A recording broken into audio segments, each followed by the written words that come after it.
hitako ny teninao ka nohaniko, hitako ny teninao ka nohaniko. Famerenana ny lesona sekoly sabata ho an'ny lehibe arahinao eto amin'ny Hope Fire Radio miaraka amin'ny imprimerie adventiste. Hitako ny teninao ka nohaniko, hitako ny teninao ka nohaniko.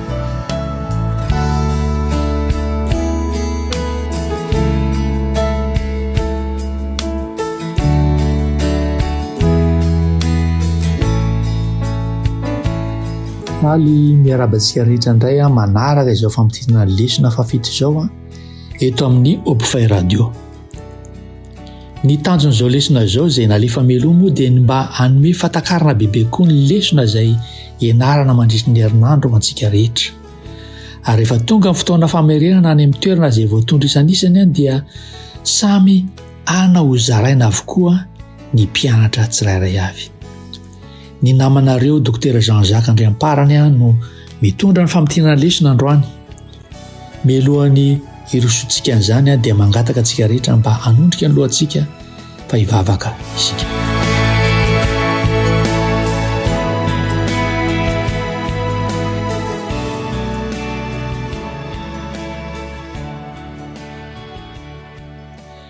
Ry raina eo izay ny an-danitra, misaotra anao izahay noho ny izao fotoana izao. Misaotra no ity teninao ity izay omenao anay anio ary ny fananao masina izay hanome fanazavana ho amin'izany. Inonay fa hitarika anay hatakatra izany teninao izany ny fananao masina. Mivavaka ao ankehitriny Tompo mba hanome anay fitahiana manokana avy amin'ny fanahinao. Tsy ho ahy ihany izay mizara ty fanazavana momba ny teninao ity, fa ho an'ny mpiaino namako rehetra ihany koa mba handray izany. Ho fitahiana ho an'ny tenany, ho an'ny ankohonany ary ho an'ny fiangonany tsirairay avy. Izany vavaka izany no angatahako aminao Jesosy eo, ny amin'ny anaranao irery ihany. Amen.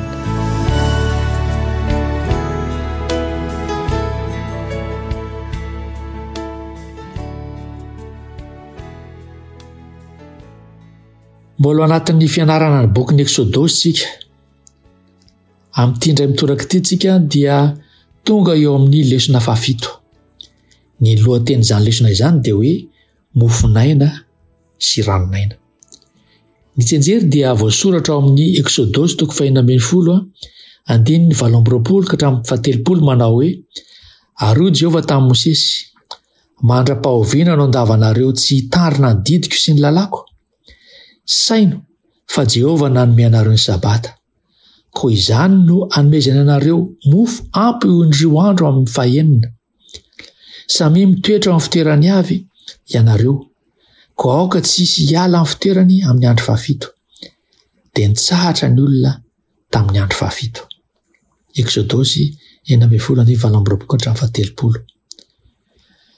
Taorinan'ny nandaozan'ny Israely ny tany Egypta ary mpiara-mianatra malala dia niainga ho any amin'ny tany nampanantenaina izay tsy fantany reto zanak'Israely reto.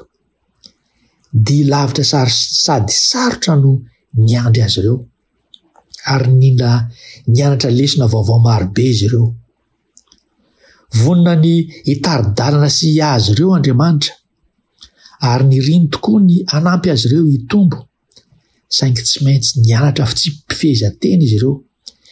Ny fifehezantena, ny fahafohizantena, ny tsy sy ny fitiavatena ary ny fitokiana tanteraka amin'Andriamanitra, indrindra ny fankatoavana izay no irian'Andriamanitra ho tanterahan'izy ireo. Misy lesona izay tianao raisina sahady eto amin'ity fanandraman'ny zanak'Israely izay nivoaka avy tany amin'ny tany Egypta, namakivaky ny ranomasina mena ity, ary zao tojo an'izao olana vaovao izay nipoitra izao. Ny olona anankiray izay nandao ny fahotana nivoaka avy tany amin'ny tany Egypta ary niroso tamin'ny ranobatisa, izany hoe nandalo ilay ranomasina mena, dia tadio tsara fa manomboka ny fitomboana ara-panahy manomboka hatreo. Ary fitomboana ara-panahy io dia misy fisedrana maro samihafa izay ahitana zavatra maro ampianarin'Andriamanitra eo amin'ny fiainany. Raha manaiky ny fitaren'Andriamanitra izy ireo dia hitombo amin'ny fandresena amin'izany fikirana amin'Andriamanitra izany.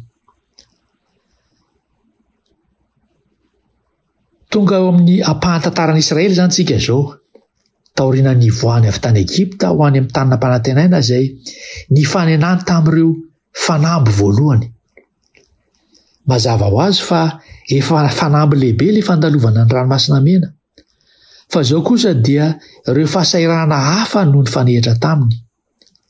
Ary dia ho hitantsika eto ny fomba izay namaliana izy ireo, ny atrehan'izy ireo an'izany toe-javatra izany, ary hitantsika ihany koa ny lesona izay tiany tompo nampianarina azy ireo tamin'izany.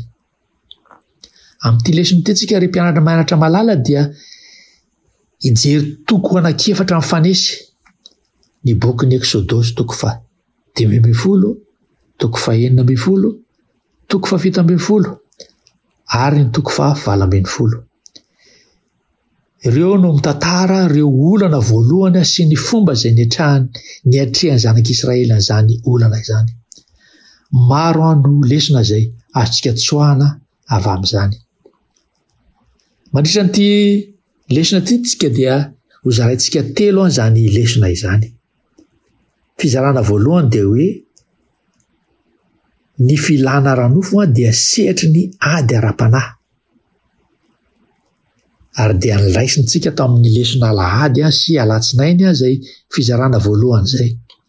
Miverimberina io lohahevitra io ry mpiara-mianatra malala amin'ny tantaran'i Israely. Naona izy ireo nangetaeta dia nampianaran'ny tompo lesona avy tamin'izany. Ary dia hotenentsika izay zavatra izay. Ny fizarana faharoa indray dia ampitondrana lohateny hoe Kristy no loharanon'ny fiainana marina. Raisina avy amin'ny lesona talata sy alakamisy indray izay fizarana faharoa izay. Ary mazava ho azy fa ireo zavatra ara-batana izay niainan'ireto zanak'Israely reto zany dia natao hampianatra lesona ara-panahy mitarika any amin'i Jesosy Kristy. Ary dia ho hitantsika izay zavatra izay. Ary ny fizarana farany izay toa tsy mifandray fa eo anivon'ireo fanamby anankiroa ireo dia niseho ny tantarany Jetro sy ny lesona izay nampianariny azy ireo. Ary ilay fizarana fahatelo dia nampitondray ny lohateny hoe tokony ho voalamina ny fiangonan'Andriamanitra.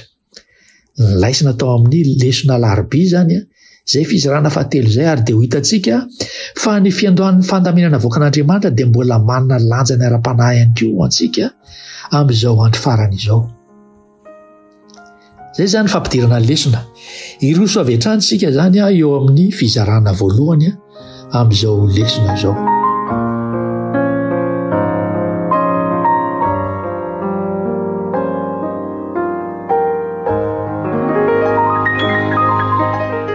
Fizarana voalohany dia mitondra ny lohateny hoe ny filana ranofo dia sehatra ady ara-panahy.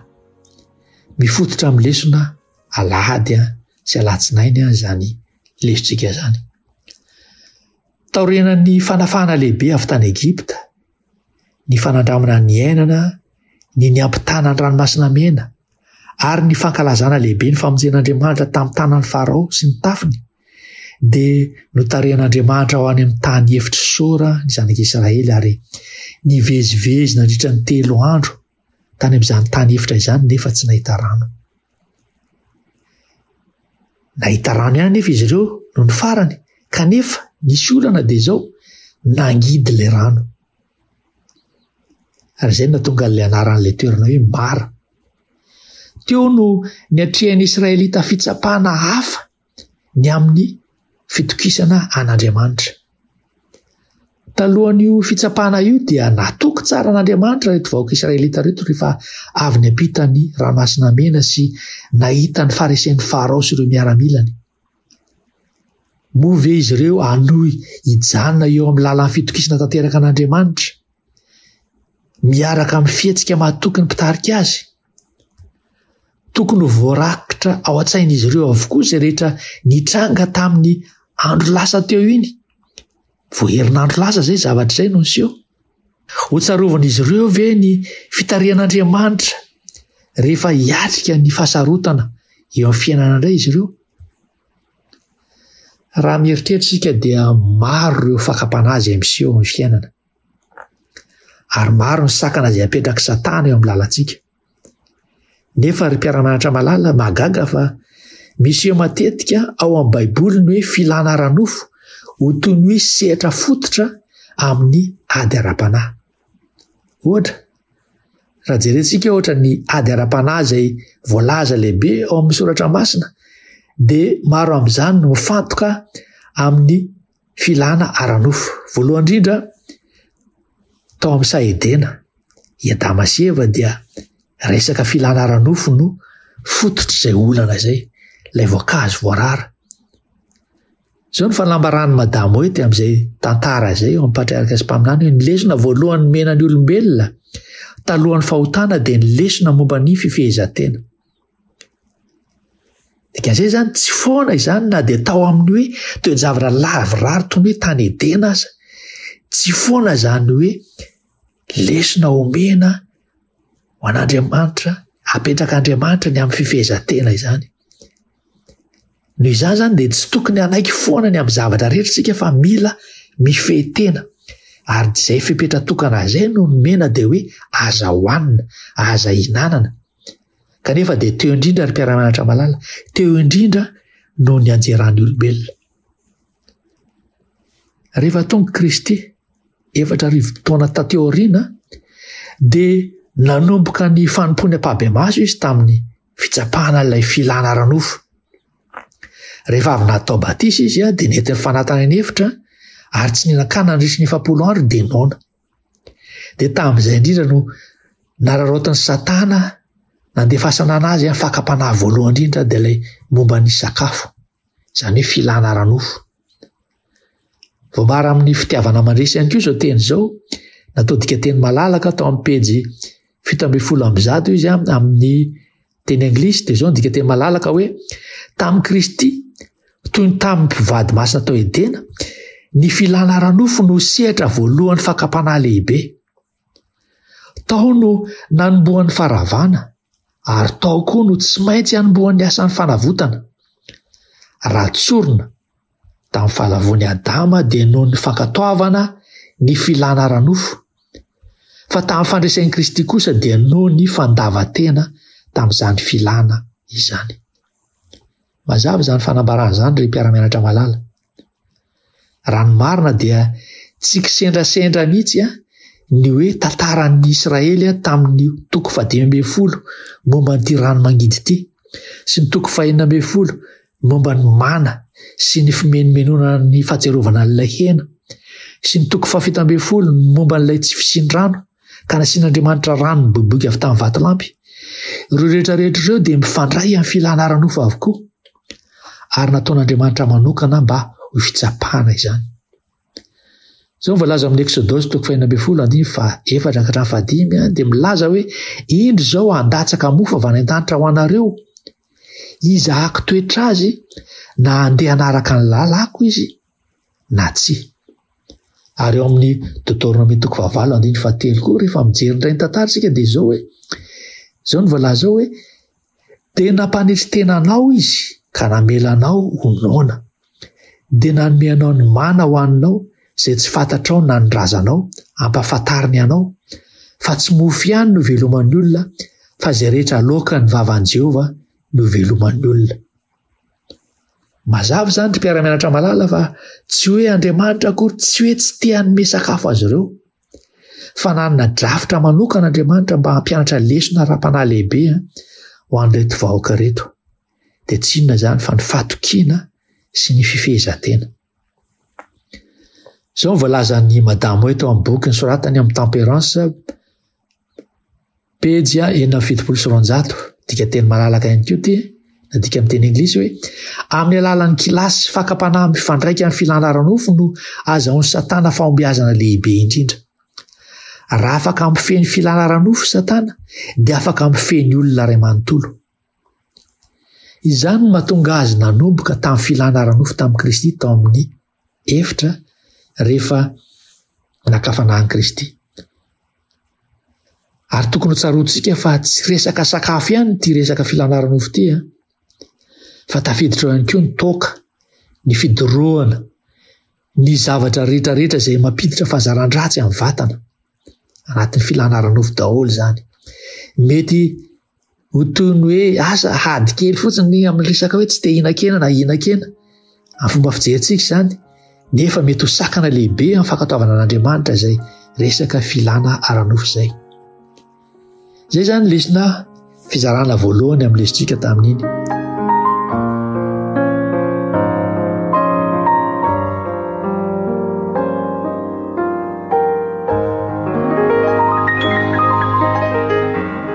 Irosindretsika eo amin'ny fizarana faharoa. Fizarana faharoa dia mitondra ny lohateny hoe Kristy no tena loharano ny fiainana marina, ary mifototra ao amin'ny lesona talata sy alakamisy izany. Rehefa nitaraina ny olona ry mpiara-mianatra malala dia nitaraina tamin'i Jehovah Mosesy, izay voalaza intelo amin'ny Exodosy 4:12, Exodosy 4:12, Exodosy 10:19. Intelo zany Mosesy nitaraina tamin'i Jehovah. Notarihan'i Jehovah Mosesy mba hanimpy tapakazo ao amin'ilay rano mangidy. Amin'izay dia sitrana ilay rano rehefa nanaraka ilay toromarik'Andriamanitra Mosesy. Ao anatin'ny tontolon'ny fanasana an'ilay rano dia nampanantena Jehovah tsy ataony amin'izy ireo aretina izay nataony tamin'ny Egyptianina fahizay, raha toa ka mihaino tsara sy mankatoa izy ireo. Mba hiantohana ny fampanantenany dia mampiasa raiki-poy masina izy hoe izao ny Jehovah izay mahasitrana anao. Exodosy 10:20. Ilay tapakazo eto dia maneho ny hazo fijaliana izay fototry ny fanasitranana ny fahotana rehetra. Ny fanekena izany ho an'ny tena manokana, ny tena izay feno fangidin'ny fahotana dia mitondra fanasitranana, mitondra fiadanam-po ho an'ny fanahy. Any anefitra ny rano dia zavatra manome aina. Raha tsy misy rano dia tsy afaka miaina. Loharano sy mpanohana ny fiainana izany. Ny rano dia fiainana. Tsy afaka mivelona tsy misy an'izany afa-tsy andro vitsivitsy ny olona. Tsy mahagaga raha manana tantara sy fahagagana maromaro manan-danja mifandraika amin'ny rano isika ao amin'ny Exodosy sy ny Nomery.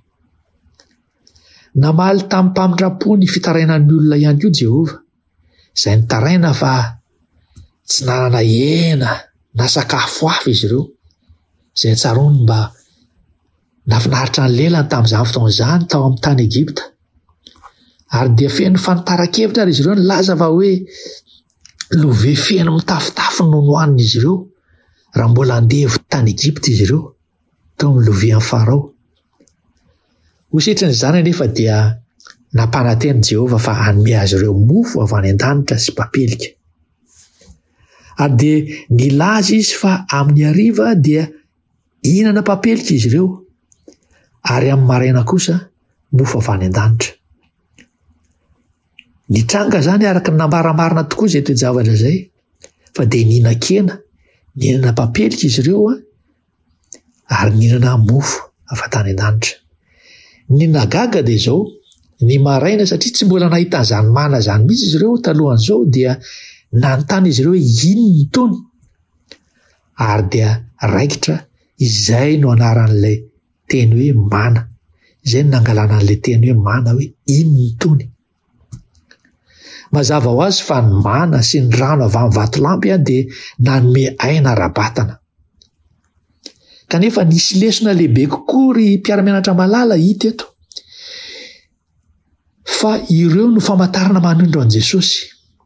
Ao amin'ny Korintianina 1:14 Paoly dia izao no voalaza hoe ary izy rehetra nisotro ny fisotrom-panahy ihany, fa nisotro tamin'ny vatolampy fanahy izay nanaraka azy izy, ary Kristy izany vatolampy izany. Ao amin'ny Jaona 1:6 koa dia nilaza izao teny izao hoe izao ny mofo izay nidina avy tany an-danitra. Ary koa ny Jaona 1:5 dia izao voalaza hoe ho Jesosy taminy, izao ny mofinaina izay manantona ahy tsy mba ho noana, ary izay mino ahy tsy mba hangetaheta intsony. Ary eo amin'ny Jaona 7:7 koa izy dia nilaza hoe raha misy olona mangetaheta, aoka izy anatona ahy ka hisotro. Maneho an' Jesosy avokoa zany ireo zavatra rehetrarehetra izay nandalovan'ireto zanak'Israely tamin'izao fisedrana izao. kanefa dia misy zava-dehibe ihany koa tsara homarihana teto amin'ity fanandramana ity fa tamin'ny nanomezana ny mana dia nampianarin'Andriamanitra ny Israelita ny fomba ny hitandremana ny sabata sy iainana izany sabata izany. Antsoiny Jesosy hoe mofo avy any an-danitra ny mana. Ary ny tenany koa dia tenen'i Jesosy hoe izao ny mofo izay nidina avy any an-danitra. Voalaza ao amin'ny Exodosy 9:4 izay tantara izay. Noho izany ny mana no mofo izay nomeny Jehovah ny vahoakany mba hohanina tany anefitra. Nandritra ny 700 taona dia nomena mana reto Israelita reto. Tsy nijanona ny fanomezana mana raha tsy efa nankalaza ny Paska voalohany reto zanak'Israely reto tamin'ny tany nampanantenaina ny Israelita. Araka voalaza amin'ny Joshua 5:10 ka hatramin'ny 12:20 nitsahatra ny fanomezana an'ilay mana taorian'ny fankalazana an'ilay Paska. Isan-kerinandro nandritra ny 700 taona izay nivezivezen'ny Israelita tany anefitra dia fagagana anankefatra no nitranga. Ireo fagagana ireo dia nampianatra ny Israelita ny famasinany sabata. Voalohany indrindra, nilatsaka avy tany an-danitra ny mana isan'andro afa-tsy ny sabata. Faharoa, raha nisy olona nanangona mana ho an'ny ampitso mandritra ny andro fiasana dia simba ilay mana tamin'ny ampitsony iny. Fahatelo, nilatsaka indroa avoeny ilay mana isaky ny zoma izay andro fiomanana ho an'ny sabata. Ary fahaefatra, ny mana nangonina tamin'ny zoma dia tsy simba fa nitoetra vaovao hatrany mba ho an'ny sabata. Noho izany dia nanome ny zavatra izay nilain'ny Israely isan'andro Jehovah. Nandritra ny herinandro isan-kerinandro izy ireo dia nila nivoaka nanangona izany mana izany. Izay fampatsiahivana fa isan'andro dia niankina tanteraka tamin'Andriamanitra izy ireo. Ny anarana hoe sabata ary mpiara-mianatra malala dia nasongadina imbetsaka ao amin'ny bokin'ny Exodosy eto.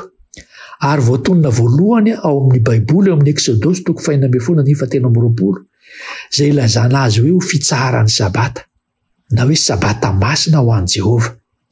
Io andininy io no didy mazava voalohany indrindra momba ny fitandremana ny sabata ary ahitana didy anankitelo voalaza eto manaraka an'io hoe many an-dasa, mandraho, avelao ho tehirizina.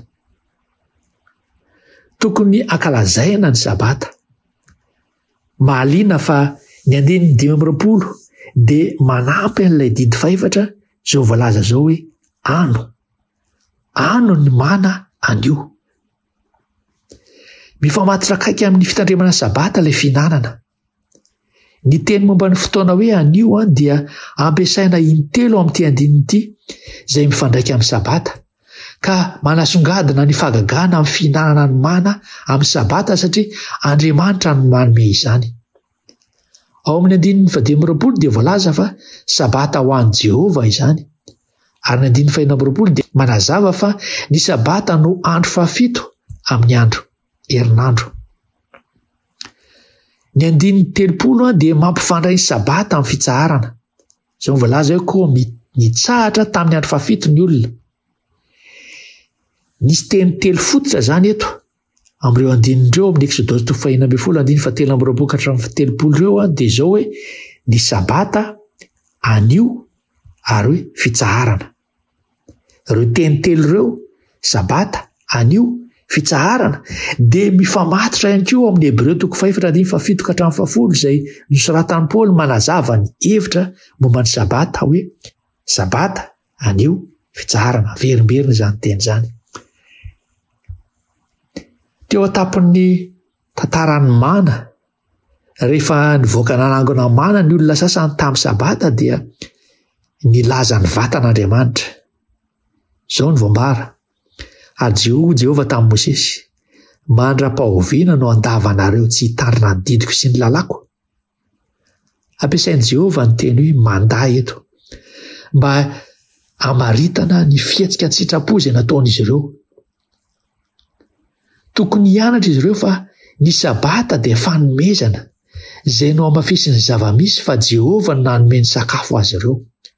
Noho izany dia tsy nila manangona mana ho an'ny tenany izy ireo tamin'ny sabata. Zao mivolaza ny madamo hoe teo amin'ilay fitiavana mandresy. Dika teny malalaka ihany koa tia nataoko tia hoe ny mana dia nahavita nitondra aina rabatana vetivety fa tsy nanome antoka ny fiainana mandrakizay. Jesosy kosa ilay mofo avy any an-danitra no manome ny fiainana mandrakizay.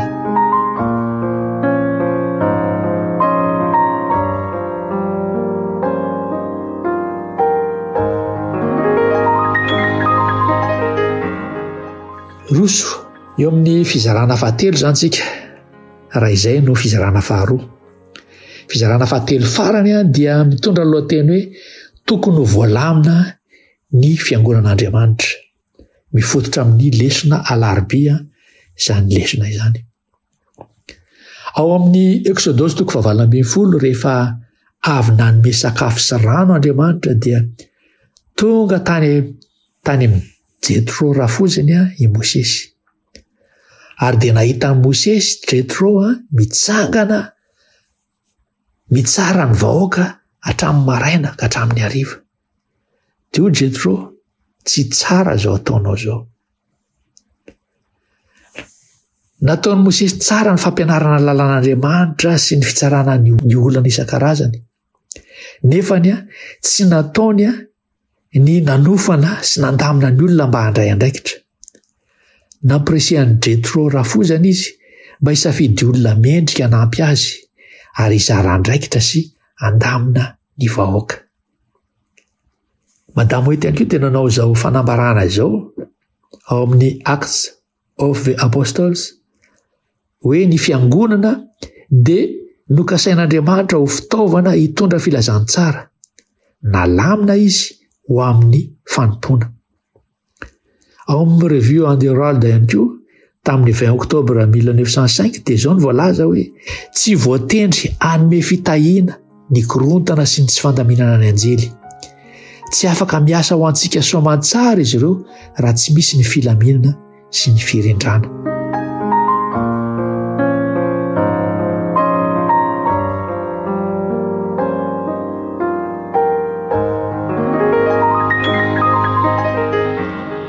Ho famitirana izany ry mpiara-mianatra malala dia izao no azo ambara. Nifantoka tamin'ny ampahatantara rehefa nivoaka avy tany Egipta ny Israely ka nifanina tamin'ireo fitsapana voalohany, nifantoka tamin'izay ny lesitsika. Ary niraisantsika ny rano mangidy tao Mara, ny fitomanina noho ny tsy fitsitsakafo, ny filana hena, ny vahaolona izay nomen'Andriamanitra nanome ny mana avy any an-danitra, ny vahaolona izay nomen'Andriamanitra tamin'ny alalan'ilay tapakazo kely izay nanasitrana n'ilay rano mangidy ka nahatonga azy rano mamy indray. Ireny fitsapana rehetra ireny dia nataon'Andriamanitra mba hampianatra antsika fahatokiana sy fivezan-tena ary hanondro an Jesosy ho mofo fiainana sy rano velona. Ary ny fihinanana ilay mofo fiainana dia mitarika ho amin'ny fandraisana ilay fitsarana mamy izay asehon'ny sabata. Manamafy ihany koa ny mahazava-dehibe ny fandaminana sy ny fandraisana anjara amin'ny asa ny lesitsika tamin'ity herinandro ity. Toy izany ihany koa ry mpiara-mianatra malala, ny fiainan'ny kristianina ankehitriny dia mitaky fandresena amin'ny filana ara-nofo, fifatohana amin'ny Kristy ho loharanon-aina ary fiara-miasa voalamina ao amin'ny fiangonana ho fanatanterahana ny iraka. Reto teny reto misy teny vitsivitsy izay tokony ho tadidintsika nitsoahana avy tamin'ity lesona ity dia reto izany izy ireo. Voalohany indrindra ny teny hoe fahatokiana. Tokony ho tsapantsika izany fa hoe Andriamanitra no mamela ny fitsapana azy iseho mba hampitombo ny fahatokisantsika azy. Ny teny faharoa izay mila tadidiana dia hoe fifehezan-tena.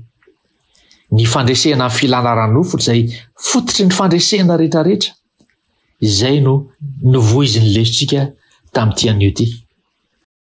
Ary ny teny fahatelo izay tadidiana dia izao hoe Jesosy ilay mofinaina sy rano velona ary fitsaharana ho an'izay mino. Teny fahaefatra dia hoe ny fandaminana. Ny fiangonana voalamina dia mahomby amin'ny fantanterahana ny iraka. Ny zavatranga tamin'ny Israely fahizay dia fampitandremana sy fampianarana ho antsika amin'izao andro farany izao. Izao no voasoratra amin'ny Korinthiana voalohany toko 10:1-12 misoratan'ny apôstôly Paoly manao hoe ary izany a dia nanjo azy mba ho anatra sady voasoratra izany ho fananarana antsika izay niarany faran'izao tontolo izao. Dia izay indray izany ny famerenana sy ny famitianana lezontsika tamin'ity herinandro ity. Misaorantsika rehetra nanaraka hatramin'ny farany ary mametraka ny veloma mandraparisaka indray ary mampanantena antsika fa mbola iona ihany tsika eto amin'ity Hope Radio ity amin'ny fotoana manaraka. Milohan'ny isarantsika dia araka hivavaka isika.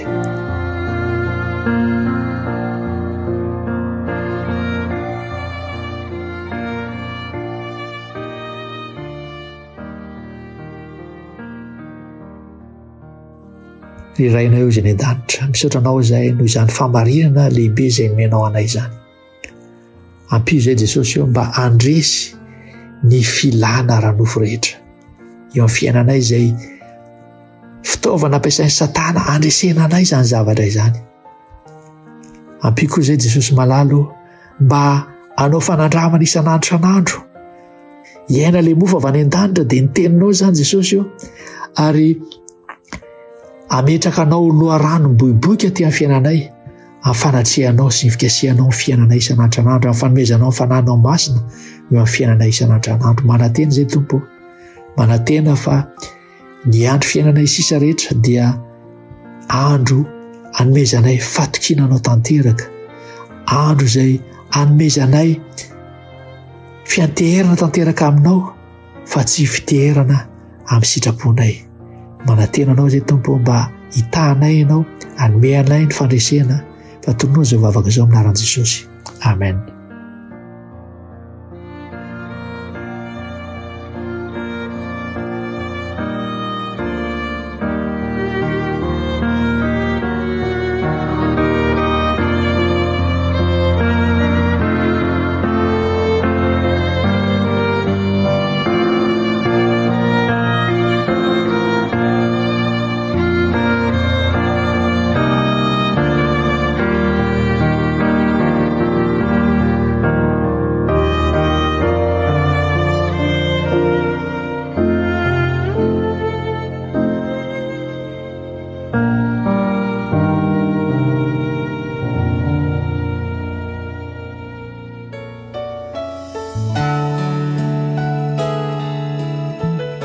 Hitako ny teninao ka nohaniko.